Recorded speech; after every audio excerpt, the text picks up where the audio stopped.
Hello, everybody, and welcome back for another one of our summer virtual series here. Again, my name is Tara Stevenson. I serve as the Vice President of Student Affairs here at Flagler College. The purpose of tonight's event is talking about safety, security, and how to have conversations with students and family members and use this little bit of time before the beginning of the school year to prep and be to feel really comfortable and what that means.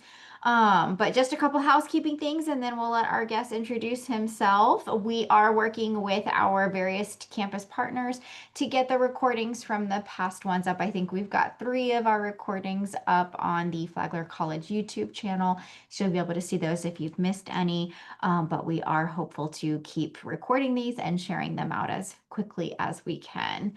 As a reminder, we have the Q&A open, so if you have any questions and we can answer them in tonight's session, we absolutely will. Otherwise, we'll try to direct you to where you can get those answers to. But without further ado, why don't you go ahead and introduce yourself? Thanks, Tara. My name is William Bird. I'm the Director of Safety and Security here at Flagler.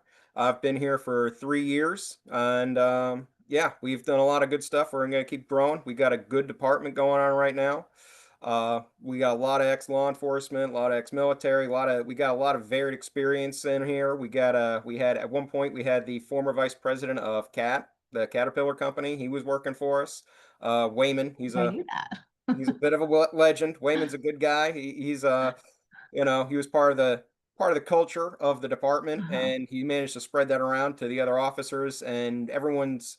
The best part about the department is that we're invested in the students' success. The officers do care. We have relationships with the students. We talk to them, and everyone has their own little niches they slide into. But yeah, it's a great amount of investment from my team in the campus community.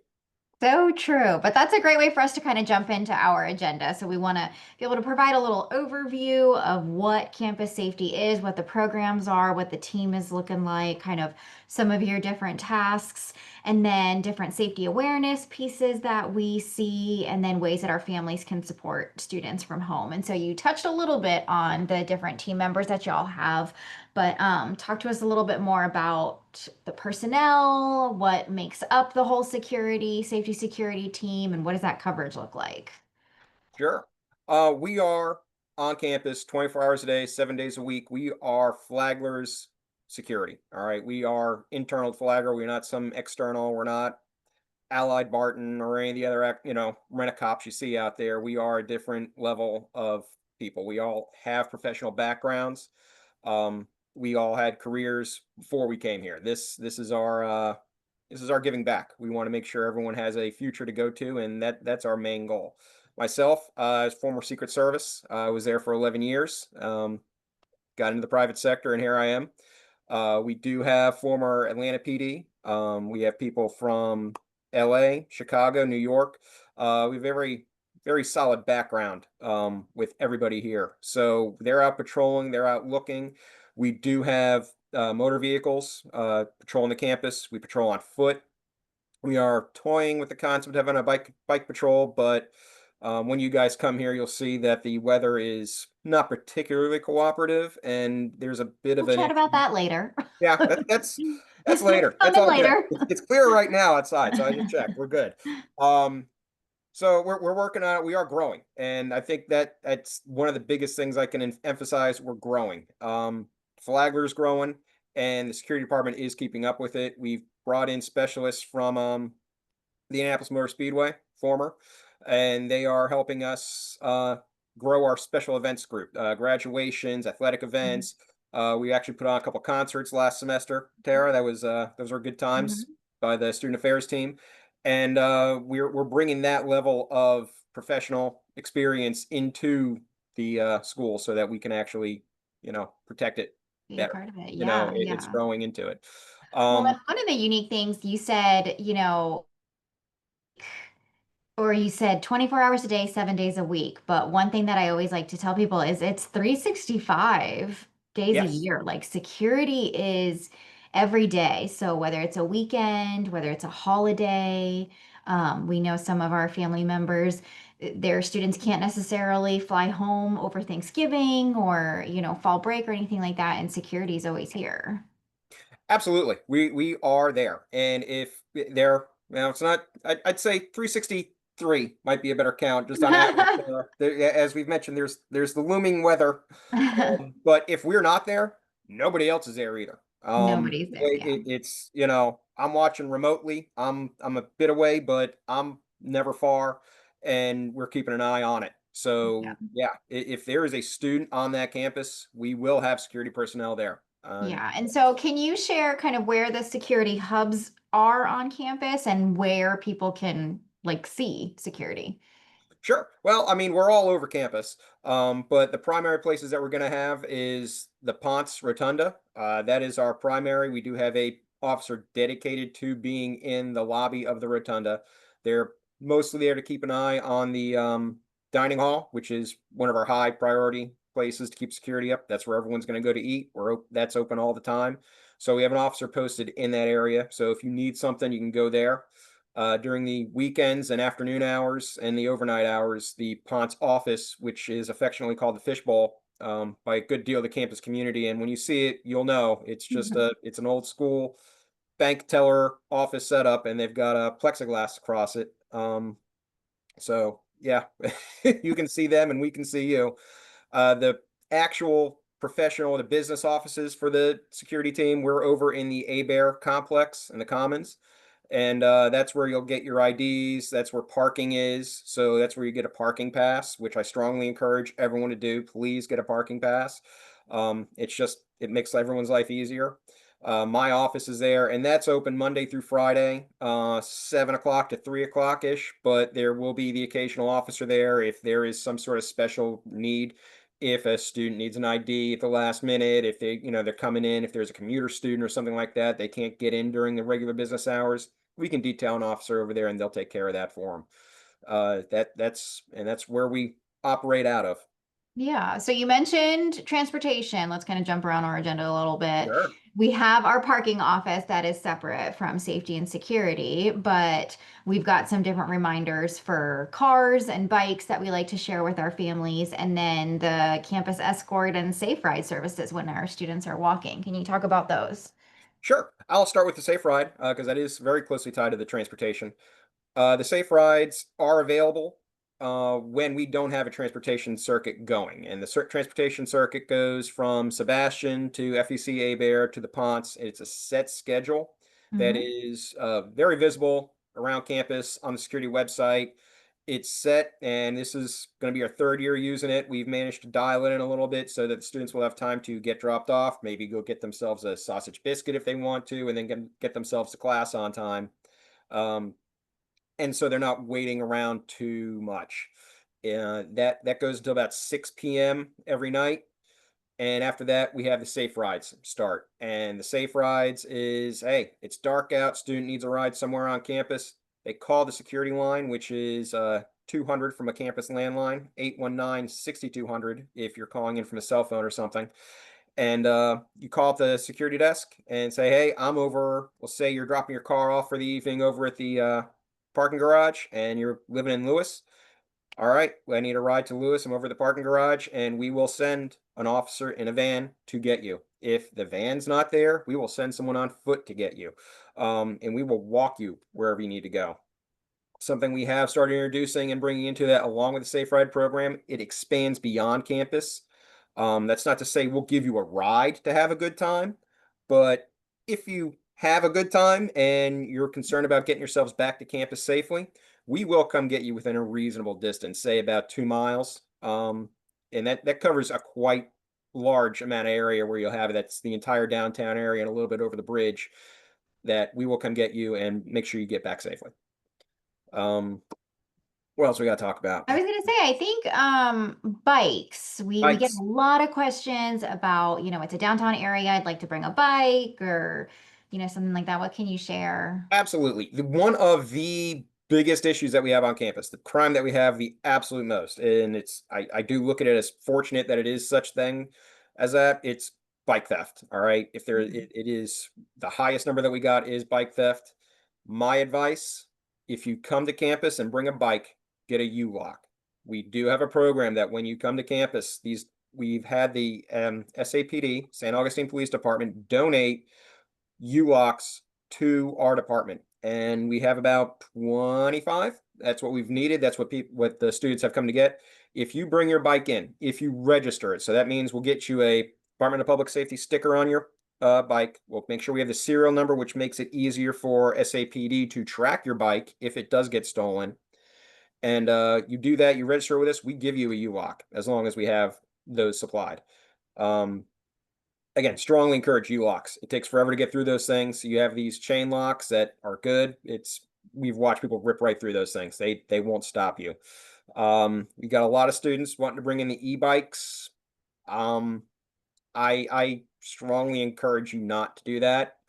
Best type of bike to get is some just little piece of junk beach cruiser that you got. Go down to Target, go get the Huffy. Get whatever the cheap $100. When I was young, I date myself. It's $50. I think it's $150 now for the baseline bike. Get that, bring it to campus. It should get you everywhere you need to go. It's everything's within about 2 miles, I think, Tara. Yes, the Winn-Dixie, the Target. You'll get your basic supplies that you need for campus. Just hopping on just the old two-wheel express there and just rolling around, you'll be fine. And if it gets stolen, Yeah. you're not out thousands of dollars. Well, and I mean, you bring up a great point there. Your team has been really helpful in doing some Target runs and Winn-Dixie runs, which is our local food store. And you do those on the weekends. And so that's a pretty, every Sunday is Target Sunday at noon, and students know that they can get picked up and get dropped off for an hour, and then come back. So that's a good option. Yes. We do see a lot more e-bikes, electric bikes, and electric scooters and things like that. Those residential students unfortunately can't bring them inside their rooms to charge or inside because it does create a safety hazard. And so trying to find a safe space to charge them, covered space. I think to each their own. We know we've got preferences and things like that, but it's good to hear kind of your perspective on there. And then you also mentioned working with our St. Augustine Police Department. What does that relationship look like? Yes, we have a contract with the St. Augustine Police Department. We have 2 officers that are dedicated to our campus. Um, they can go somewhere else if there's an emergency, but for 99% of the time, they are with us. They are on campus patrolling. We have Officer Gary Johnson, who's an alumni. He's here Monday through Friday from 7, 8 o'clock until 3, 4 o'clock. And then his counterpart, is here. He picks up the whatever's left over until midnight. And again, they got a lot of experience. They're around.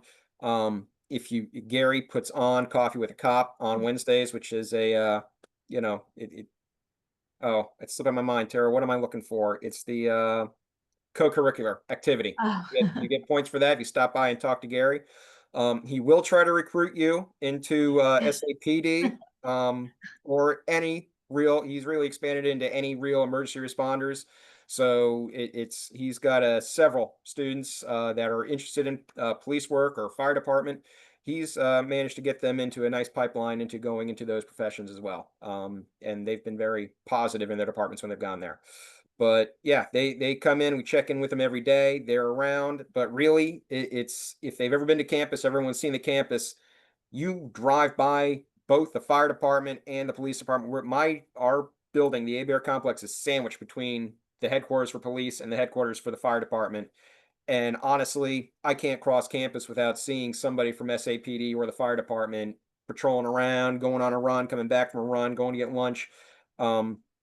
So from that perspective, we're I'd say fairly saturated with people doing things. I And work we with, get a lot of questions and a lot of yeah. concern from, family members and students because we are in a downtown area, we're in a tourist area.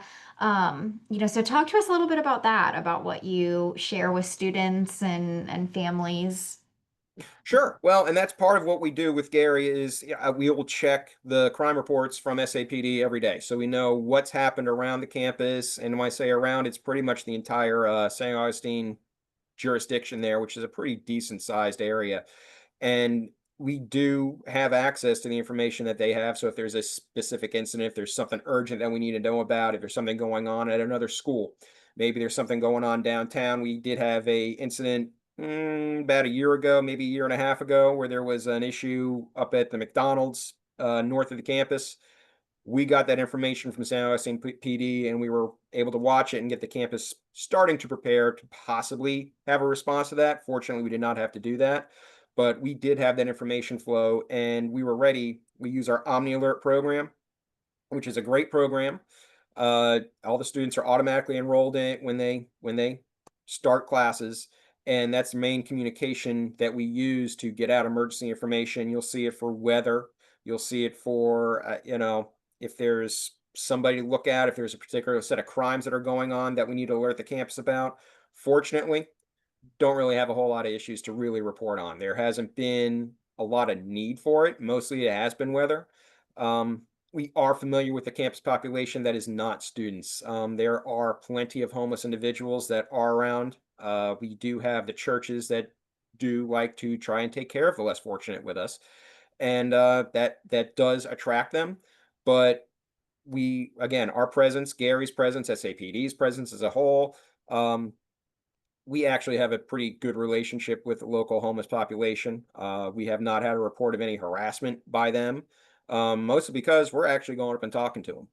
The officers are out and around, and And a it's lot really of those just cases about are like known teaching to us. students about just general awareness. Like a lot of Sure. us are very used to kind of plugging our ears with some headphones, and walking around. And maybe during certain times of the day, it's a little bit easier to do that, but maybe during other times, walking with somebody, letting them know where you're going to be going, just all these common things that we've been really trying to instill in students, but Absolutely. gentle reminders is what You I like got to eh, say. you're right, and that's what it is, and Gary will make sure to hit on that. I will hit Oh, on it when we have presentations, because Gary and I will both do presentations. We do have active shooter presentations for the campus. Gary and I will both participate, take students through who want to come in, and we'll go over all that type of stuff, not just active shooter, but as you mentioned, Tara, hey, don't walk around with both earphones in. You can't hear anything.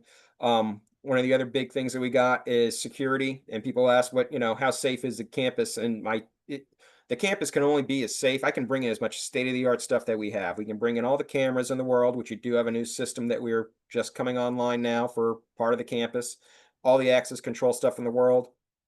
Look, 11 years in the Secret Service, I can tell you, you can't protect someone that doesn't let you protect them. And that's what it comes down to when one of the top things we got to look out for is, hey, make sure the door closes behind you on the oh, morning that you enter. yes. If that's That's, absolutely, it's you know, wonderful it's manners to help right. hold doors open for people. Terrible. However, we don't necessarily always hold the door open for strangers coming into our home, and our residence halls are homes. So that's such a good Nope. reminder for our No, I students. can tell you, I feel like an absolute heel when I sit there and turn around and watch that door close on someone. They don't have their ID out. I don't know them yet, especially new students. Sorry.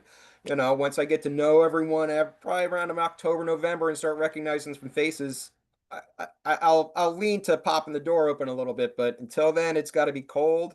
And yeah, I still feel bad. I know I should be doing it. It's the right thing to do, but it's one of those things. It's your Um, home. It's somebody's well, and home. that's your home. And to Yeah. take it one step further, it's like Tara, I don't remember, what your college was, but it's like, hey, college, hey, we're chilling out in our dorm rooms. Everyone, prop your doors open because it's easier. Go down to the hallway to get a Coke, prop your door open. Yeah, don't do that. That's so Yeah, bad. yeah, it's a Um, different time. yeah, it's a different time, but it's still the same stuff. We saw it. It's if there is a theft, if there is something, and we Mhm. do. I'm not going to say there's nothing that happens because, yeah, there's some petty stuff that goes on. We have students come in. It's like, hey, yeah, someone got in there. They stole my slippers. I don't know why it's slippers, but they'll steal like slippers and a half Okay. box of Cheez-Its. Whatever. This is the stuff that gets stolen most of the time. They don't. Fortunately, they're not taking the super expensive stuff. They'll take the petty stuff, but okay, great. Did that in 9 times out of 10. And honestly, I say 9 times out of 10 just to leave room for error. I have not seen one where it hasn't been. They leave. the room unlocked. Yeah. Yeah. They will go to class. Oh yeah, we just leave the room unlocked. It's like, Just going across the street to my classroom. Yeah. yeah, it's like it's what it is. It's crime is it's a virus of opportunity. Yeah. If you make it easy for someone, you leave your door open for being a victim of it. Yeah. So if you know, close your door. That's the biggest thing to do. You know, look both ways before you cross the street, and yeah, don't have your earphones in. Pay attention to what's Yeah, going on around you, absolutely. and you know, St. Augustine's safe as safe can be. It is, you know, I've come from the big cities, DC. I was in Louisville, Kentucky. I've been in New York, Chicago, LA. Honestly, St. Augustine's a place where I do not have to look at the news every morning and go, where did someone get shot today? That doesn't Oh, happen. goodness. No, You no. know, it's like the other cities, it's like, yep, yep, there was some violent crime that happened. It's like St. Augustine, that's not a frequent occurrence. And it's And refreshing. it's again, like I can't Feel say it enough. confident. It's really just looking at that awareness. It It's looking really at, is. walking with a buddy. It's kind of like a moving buddy, but having a Yep. walking buddy. Absolutely. I want to make sure that we don't gloss too much over it. You mentioned Omni Alert. And Yep. so students are automatically enrolled in that. What about, we get this a lot, Mhm. family members? I know it's kind of like a catch-22 with them being in it, but what can you share about any family members being a part of that? Absolutely. If mom or dad are concerned and they would like to be involved in the Omni Alert messaging program, which I'm not going to be super encouraging about, and I'll explain why in a minute. They can absolutely do that. Go to the Flagler Family Portal. They'll enter their information, and they'll be set up into the program within probably, I think it's the next business day, because Okay. the system updates overnight automatically in our database. Um, as far as whether you should do it or not, that's up to you. You get more information, but honestly, it's kind of blind information, if you will, Tara. It's we'll be telling the students what to do. We'll be giving them the updates. But if mom and dad, you're not in the area, if you're not super familiar with it, I don't know if I'd want that information because what are you going to do with it? You'll know there's trouble. And if there is trouble, we do notify other ways at the college that are not through the Omni Alert. The messages that are going out to Omni Alert are very much tailored for the people that are on that campus, and we're telling them what to do and how to do it. My hesitation with it is that you'd be giving yourselves more panic than would be necessary for you in your position. But And again, it's not like we're getting these alerts all the time, but sometimes no, when you're absolutely farther not. away and it's kind of out of context, it can be a little bit more difficult. But email is our official form of communication. And so when we have more of that information to give out, we definitely send it out via email. However, I always think about if there's a tornado, that's a That's warning, tornado warning, that's when we'll get the Omni alert. right. That is, and again, Mhm. we're monitoring, all the officers are monitoring and Yeah. security. We've got it. And it's like what you're gonna get is us telling you about a tornado that's coming or a tornado warning or Yeah. that's what you're gonna get. If you want to know that, then absolutely sign up for it. We're more than happy to it. We've opted into that program with Omni Alert specifically for that purpose. So mom and dad, if you want to sign up for it, more power to you. Me, I just as soon sleep at night. If it does come at night, because when we do send it out and we're lighting everything up. All right, just know Just that. to make sure that everybody gets it. Yeah. Yeah. Before we go into another big topic, I wanted to make sure that we got to the Q&A that was there. A ton of students have skateboards. In answer to this one question, it's a gamble because there's, the old city cobblestones, Beautiful. and so just as long as everybody's making some smart decisions on those electric skateboards, it's going to be kind of the same thing as an e-bike or an e-scooter is how is that going to be charged and finding a good place for that to be charged. But, to each their own, I will say I typically always have a pair of flats with me in my bag, and walking is pretty easy, to get around town and stuff like that. All right, so we always get asked about this one, so I'm just gonna drop it. Hurricanes. We live them. We are here, so we experience them a little bit differently than maybe our families and students that are in other parts of Florida or in other areas of the country, or even some of our international students who may have not experienced it. So, what are some tips that you can share when it comes to hurricanes and how Flagler works through those? Sure. Yeah, I'll just start off with what we do as Flagler. I'm part of the hurricane team. You're part of the hurricane team as Mhm. well. And it is hurricane season. For my part of the hurricane team, I get up in the morning and the first thing I'm doing is I'm looking at the Weather Channel. That's what I do. Weather Channel app, pull it up. Anything going on? What's cooking in the tropics? What's cooking over there? And then we check the local news. What is it? Tropics with Mike. Is that it on Action News, Uh, Jen? Honestly, I'm a big fan of just the National Hurricane Center's You website. can watch those guys. I like to support the locals. I mean, that's Yeah. me. I local support, but no, I mean, you got to look at it all. I check at least two or three different weather things, period, every day during this time. Um, and we can know. Tara can attest. It's like last year. It was like what, maybe 3 days, 4 days when one of them popped up in there. That were down off the Yucatan, and that was Helene, I think, tore up there. We did not have a lot of time for that, but we were watching it. We were ready, and And that's one big thing that I hope our families and prepared. students will know is that we are watching it regularly. We've got great partners with St. Johns County officials that are also monitoring that. And so it's not like these decisions are made super, super quickly unless a weather catastrophe is happening super Right. quickly. Our teams are meeting and communicating and seeing what's going to be best for our students because we know that one, we are in an evacuation Yep. area, and so let's chat about that. But two, we've got a lot of families that are not from here. And so if the campus is evacuated, what does that look like for our students? Sure. So what it's looked like as we're meeting and as we're getting up to that point, look, you guys are gonna have a heads up. We are meeting, we are letting you guys know the second something pops up that says, hey, it looks like a hurricane's a coming, and I love that about our we, communication we team. Yes. the spaghetti models might be showing what's going on.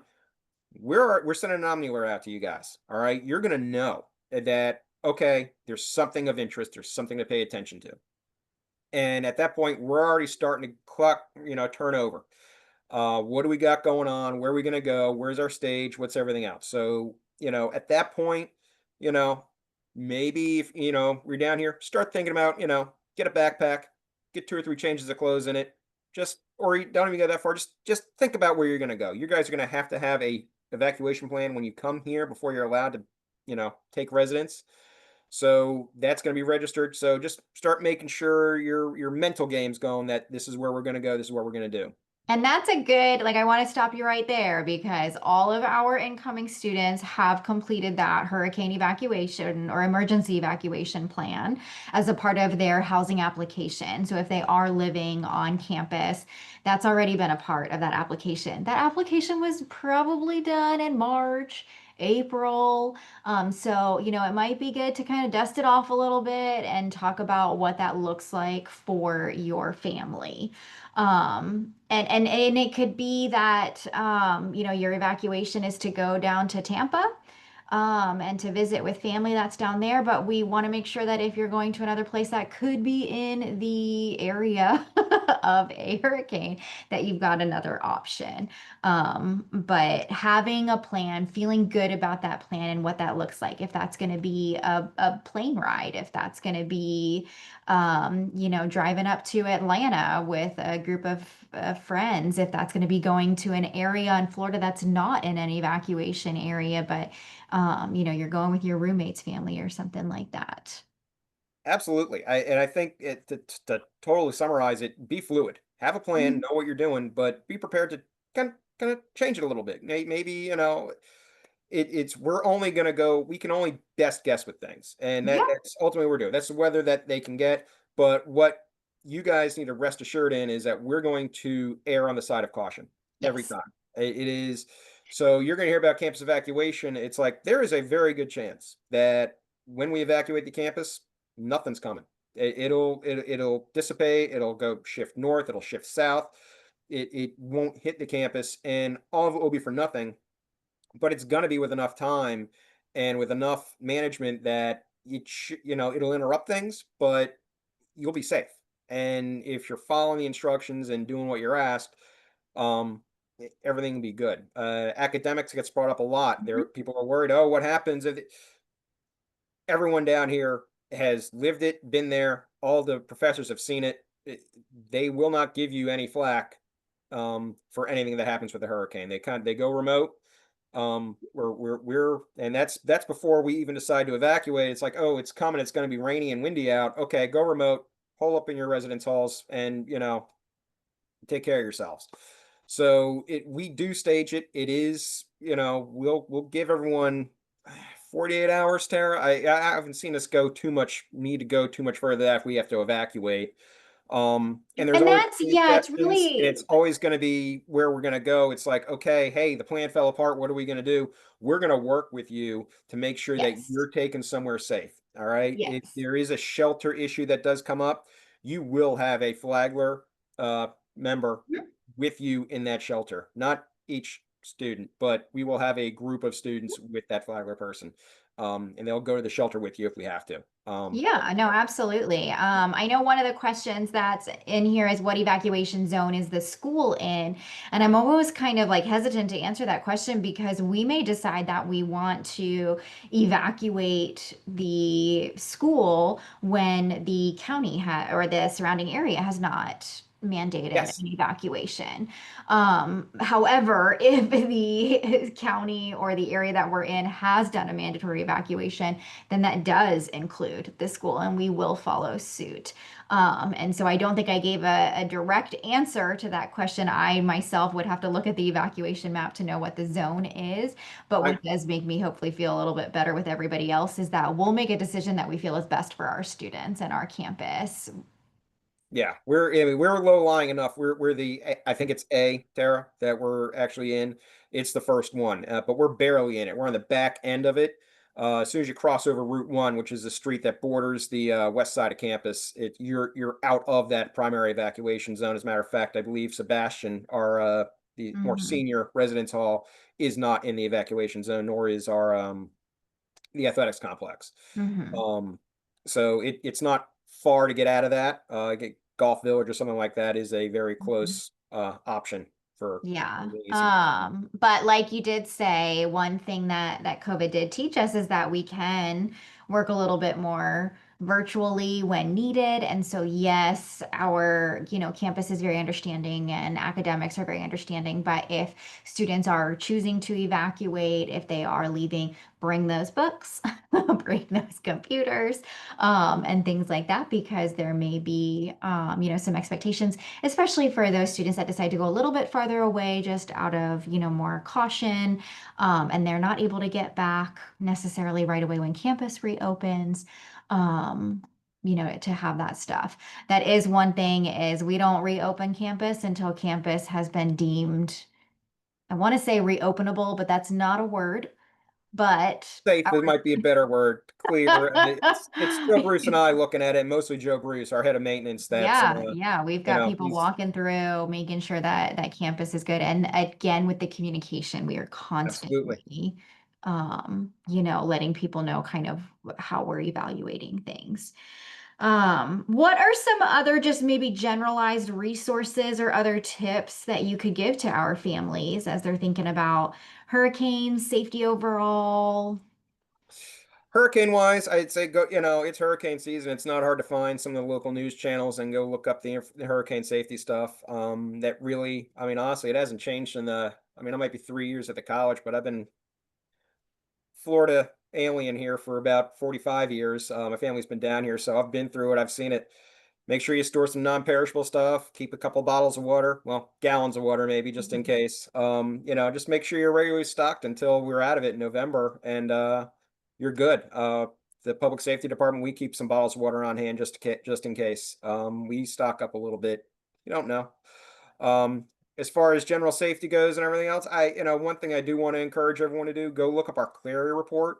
They ask about crimes, but that's a question that comes up a lot, and that is where all of our big crimes are reported, we have to report them every year to the government, and our clarity report will have the past 2 years included and the year we're in. So you'll get 3 years of information in that report, and it'll go over all of our safety information, all of our programs. It's a very in-depth document. We publish it every year. I'm responsible for it. So please vindicate my time put into it besides the government getting angry if we don't do it. It's a very thorough report that we've worked with multiple departments to get out there, and it should answer the vast majority of your questions. Um, that's got it. We do have safety guides in the security Mhm, website on mhm. at flagler.edu. That should get you up to speed. That's Yeah. good. Yeah.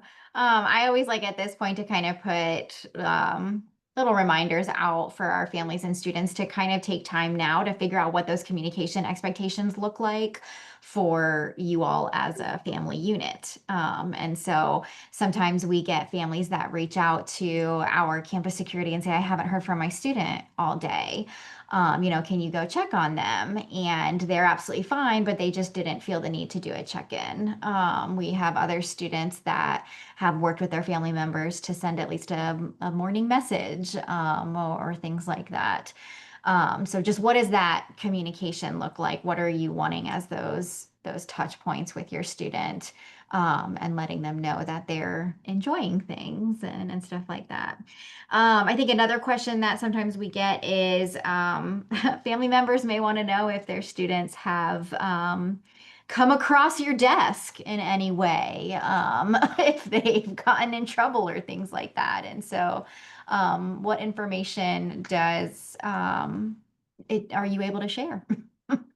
I, as a general rule, do not follow.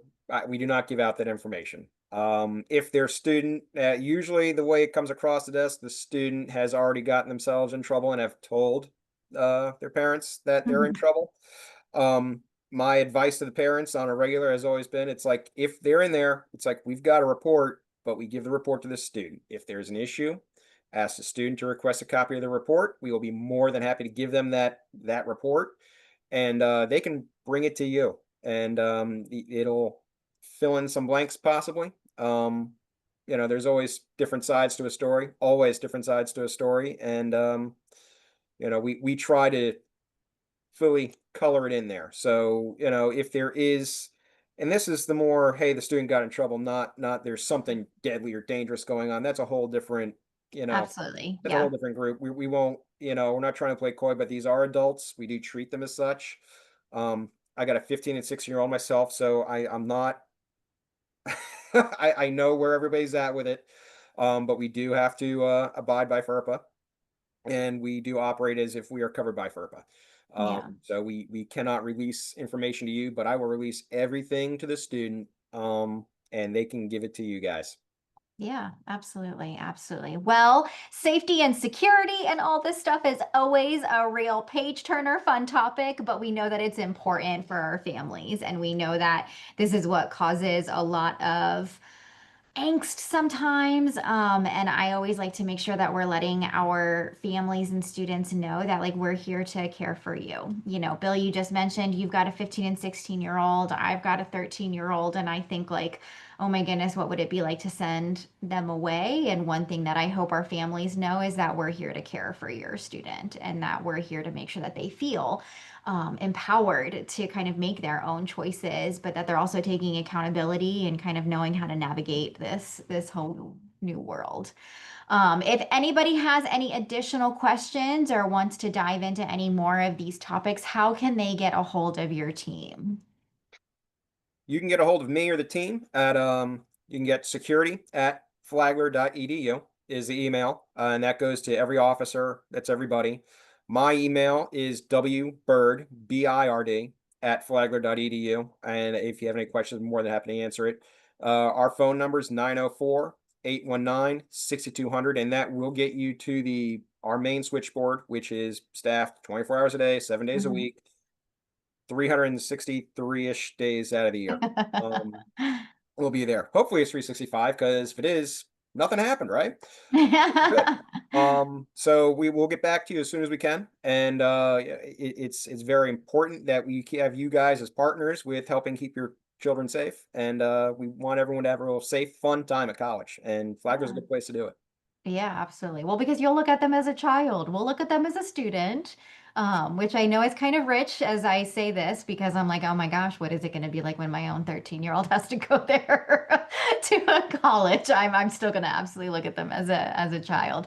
A great question to kind of segue this is if a student is under 18, so they are a minor, there are a couple other additional protocols that we would go through with them. There are some different things that they would need to have signed, release of information, all of that. And so I am going to ask just so that we get that specific information done properly. Let's reach out and have that conversation separately with those family members that will have a student that's under 18 when they're going to be here. Yes. At Flagler. But a couple different reminders before we close up for tonight. August 22nd is our move-in day. You'll definitely see our safety and security team out there with everybody else kind of managing that day. And then our next webinar, which does flow in nicely with this topic, is going to be next week, July 22nd at 6 p.m. with our Dean of Health and Wellness, kind of talking about some difficult conversations and diving a little bit more into communication and what are our different services that we have on campus. But security at flagler.edu is the way to reach out. Not seeing any more questions in the queue. So, Bill, thank you so much for joining us tonight. Thank you, everybody else, for taking a little bit of time with us. And we'll see you next week or in August on campus. So, thank you, everybody. Thanks, Tara. Have a great night, everyone.